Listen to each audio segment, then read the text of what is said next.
সকলকে আন্তরিক অভিনন্দন জানাই। আপনারা সবাই জানেন যে এখানে প্রত্যেক বছর রেলে যারা কেনা বেচা করে, যাদেরকে হকার বলা হয়, সেই হকারদের সম্মেলন হয়। তারা তাদের ভালো মন্দ, তাদের সুবিধা অসুবিধা, তাদের দুঃখ কষ্ট, তাদের আবেগ বেদনা সব কিছু নিয়ে এখানে তারা আলোচনা করে এবং একে অপরের সমস্যা তারা নিজেদের মধ্যে আলোচনা এবং ভাবের আদান প্রদানের মধ্য দিয়ে জানবার চেষ্টা করে। তার জন্য তাদের একটা ইউনিয়ন আছে, যেটাকে আমরা ট্রেড ইউনিয়ন বলি। উদ্দেশ্য একটাই,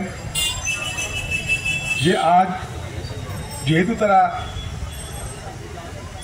হকারি করে তাদের এবং তাদের পরিবারের জীবন ধারণের ব্যবস্থা করে, তাই সহজেই বুঝতে পারছেন তারা কেউ কোটিপতি নয়, শিল্পপতি নয়।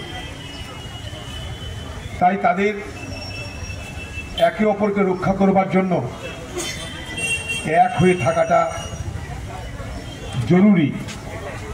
জীবনের স্বার্থে জরুরি, পেশার স্বার্থে জরুরি, রোজগারের স্বার্থে একে অপরের সঙ্গে ঐক্যবদ্ধ হয়ে থাকাটা জরুরি। কারণ আপনারা জানেন যে শ্রমিক তাদের সবথেকে বড় শক্তি এটা, যে তারা একে অপরের সঙ্গে ঐক্যবদ্ধ হয়ে নিজেদের সমস্যা সমাধানের জন্য সচেষ্ট হয়।